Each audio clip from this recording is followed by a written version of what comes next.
우리 직장에서 신입사원이나 또는 후임 또 아니면 사업장에서 직원을 가르쳐 보신 적이 있으실 것입니다.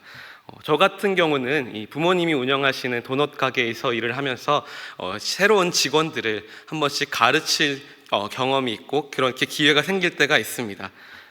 이 새로운 직원들에게 이제 일을 하나하나씩 가르쳐 주면서 정말 열심히 설명하고 또 직접 보여주면서 앞으로 해야 할 일들에 대해 설명하곤 합니다.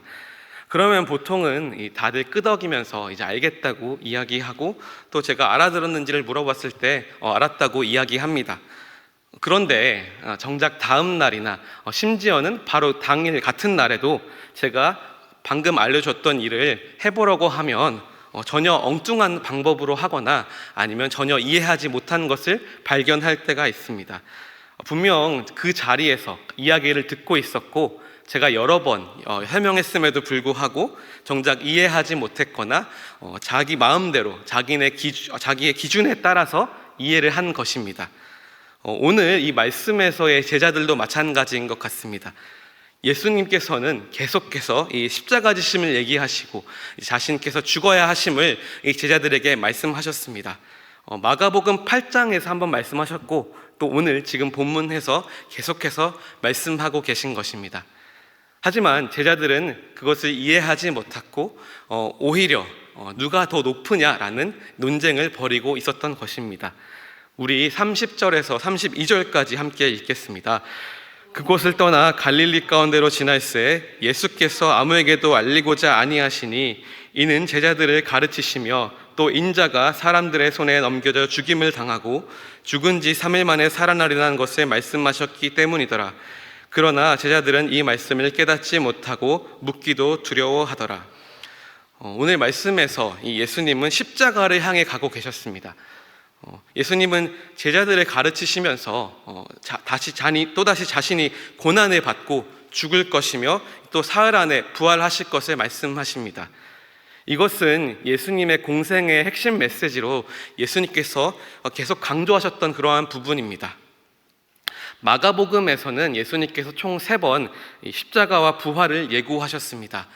첫 번째로 8장 31절에서 말씀하셨을 때 이 베드로가 그럴 수 없다면서 예수님을 말리려고 했었고, 두 번째로 말씀하신 부분이 오늘 이 본문 말씀이며 또 세 번째로는 10장에서 다시 한번 예수님께서 십자가에 간 것을 강조하십니다. 즉 예수님은 계속해서 이 십자가를 향해서 가고 계셨고 그것이 하나님의 구원의 계획이었습니다. 하지만 우리가 32절에 보면 알 수 있듯이 이 제자들은 여전히 이 예수님의 말씀을 깨닫지 못했고 이것을 묻기조차 두려워했습니다. 제자들은 이 메시아가 고난을 받을 것이라고는 생각을 했지 못했기 때문입니다. 유대인들은 이 메시아가 오게 되면 이 로마를 물리치고 또 왕이 될 것을 기대했었습니다. 그런데 예수님은 이들에게 자신이 죽을 것이라는 것을 말씀하신 것입니다.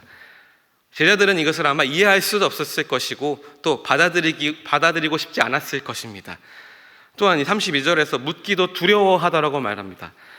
그들은 이미 앞에서 8장에서 이 베드로가 십자가를 부정하다가 예수님께 강하게 책망받는 것을 보았습니다. 그래서 제자들은 아마 혹시라도 또 혼날까봐 묻지 못하고 있었을 것입니다. 이 베드로의 그러한 상황을 봤으면 어지간하면 이 상황에 대해서 이해할 법도 한데 제자들은 그 상황에 대해서 놀라기만 했지 정작 예수님의 말씀을 제대로 이해하지는 못했던 것입니다. 그런데 우리가 사실은 우리들도 이 제자들과는 비슷한 모습을 보일 때가 많이 있습니다. 하나님께서 우리의 삶 가운데 필요한 말씀 또 중요한 말씀을 계속해서 주시는데 우리는 그 말씀을 듣기는 하지만 정작 제대로 이해하지 못하고 또 다른 생각을 우리의 방식대로 이해하고 받아들이는 경우가 많이 있는 것입니다. 우리가 계속해서 기도를 하고 계속해서 큐티를 하고 있지만 정작 하나님께서 말씀해 주시는 것을 우리가 이해하지 못하는 것입니다. 우리 33절에서 35절까지 또 함께 읽겠습니다. 가버나움에 이르러 집에 계실새 제자들에게 물으시되 너희가 길에서 서로 토론한 것이 무엇이냐 하시되 그들이 잠잠하니 이는 길에서 서로 누가 크냐 하고 쟁론하였음이라. 예수께서 앉으사 12제자를 불러서 이르시되 누구든지 첫째가 되고자 하면 무사람의 끝이 되며 무사람인을 섬기는 자가 되어야 하리라 하시고, 둘째로는 우리는 우리의 패러다임이 바뀌어야 합니다. 제자들은 예수님의 말씀을 이해하지 못한 채 다른 생각을 하고 있었습니다.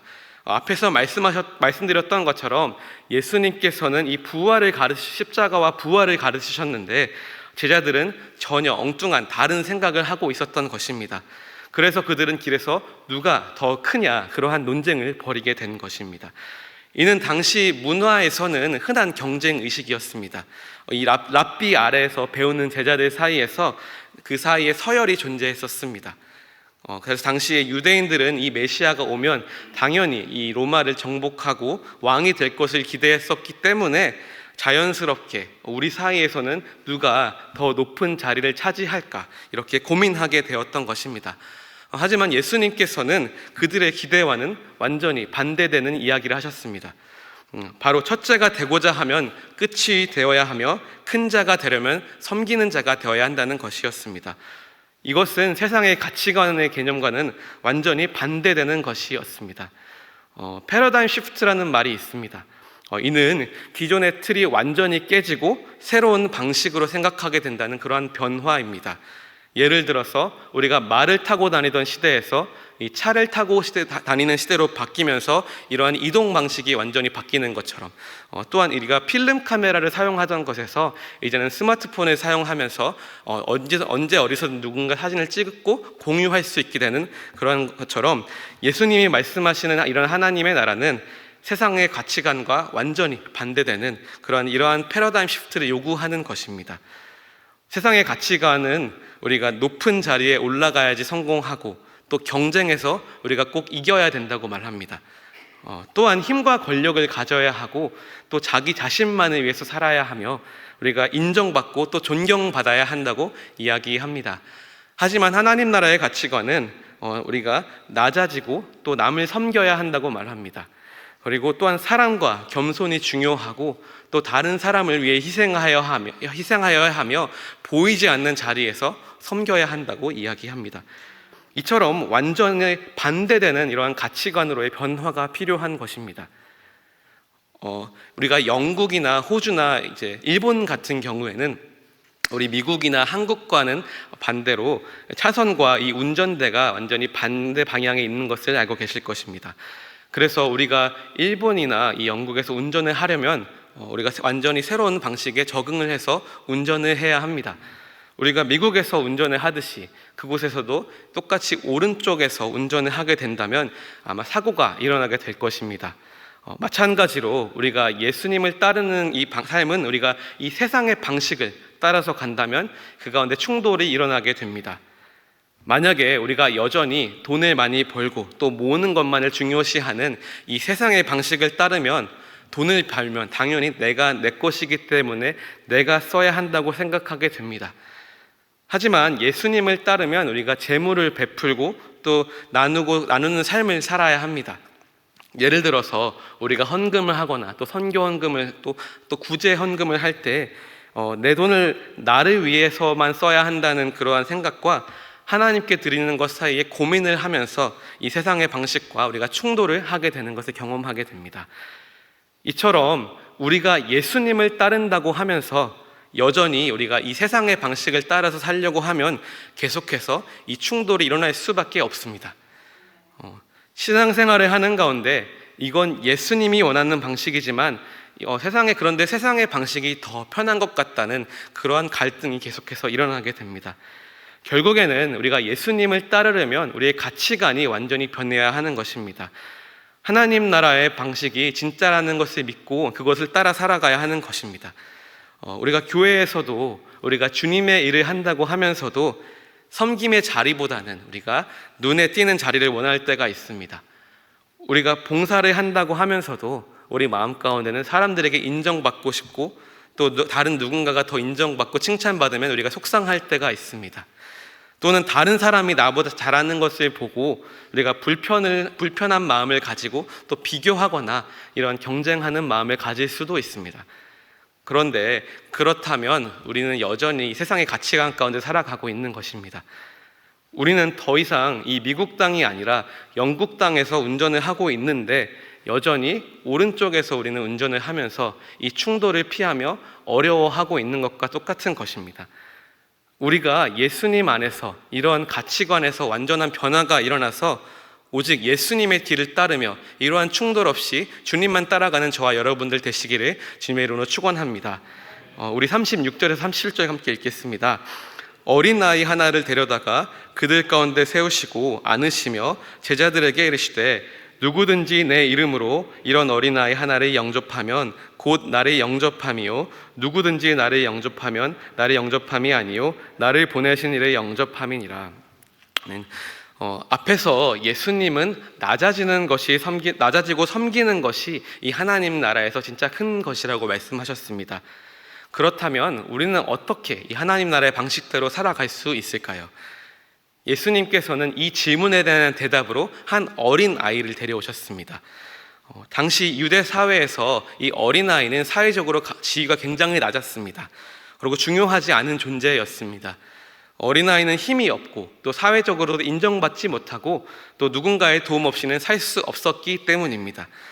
예수님은 이러한 보잘것없는 존재를 영접하는 것이 또 예수님을 영접하시는 것이라고 말씀하셨습니다. 예수님 당시처럼 또 우리 한국 사회와 한국 문화 가운데도 이 보이지 않는 이러한 위계 질서가 강하게 자리 잡고 있습니다.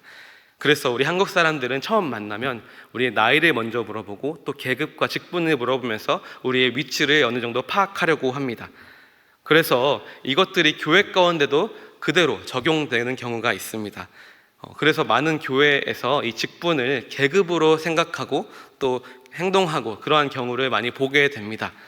그래도 참 감사한 것은 제가 성광교회에서는 이런 모습을 보기가 어렵다는 것입니다.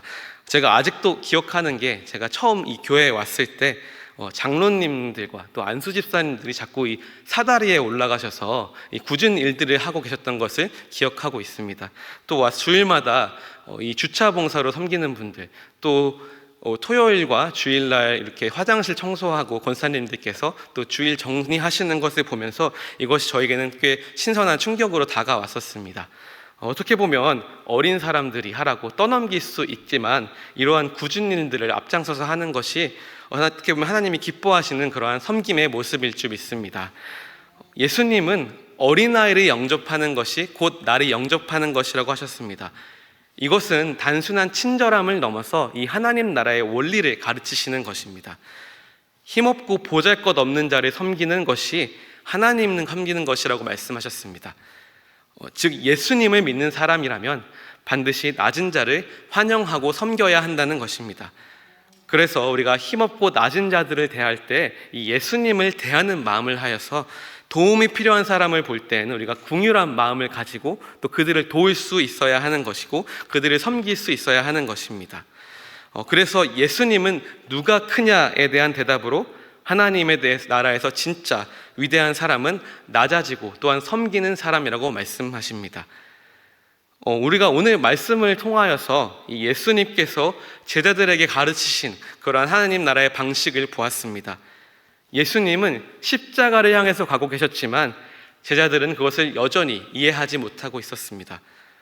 예수님은 하나님 나라에서는 낮아지는 것이 또 섬기는 것이 위대함이라고 가르치시면서 어린아이 같은 자를 영접하는 것이 곧 하나님을 영접하는 것이라고 하셨습니다. 그런데 예수님은 이것을 단순히 말씀으로만 하지 않으셨습니다. 예수님은 가장 낮은 자리에 오셔서 우리를 섬기셨습니다. 이 땅에 오실 때부터 예수님은 높은 자리로 오지 않으셨고 가장 낮고 낮은 자리에 오셔서 또 죄인들과 함께 하셨습니다. 또 우리 제자들의 발을 씻기시면서 가장 낮은 자리에서 섬김의 모습을 보이셨습니다. 또한 예수님은 우리를 섬기기 위해서 자신의 생명까지 내어주셨습니다. 십자가에서 가장 낮은 자리에서 우리의 죄를 주님께서 대속하셨습니다.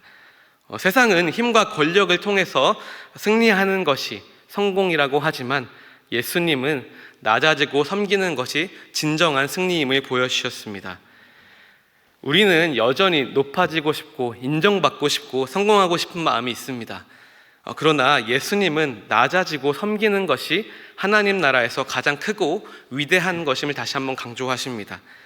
세상은 우리가 낮아질 때 실패했다고 말할지 모릅니다. 또한 세상은 우리가 섬길 때 또 손해보는 삶이라고 말할 수 있습니다. 하지만 하나님 나라에서는 그것이 진짜 성공이고 그것이 진짜 위대한 삶인 줄 믿습니다. 우리가 세상의 방식을 따르지 않고 오직 삶으로 보여주신 우리가 예수님을 따라서 살 때에 진정한 그러한 하나님의 나라를 경험하는 저와 여러분들 되시기를 주님의 이름으로 축원합니다.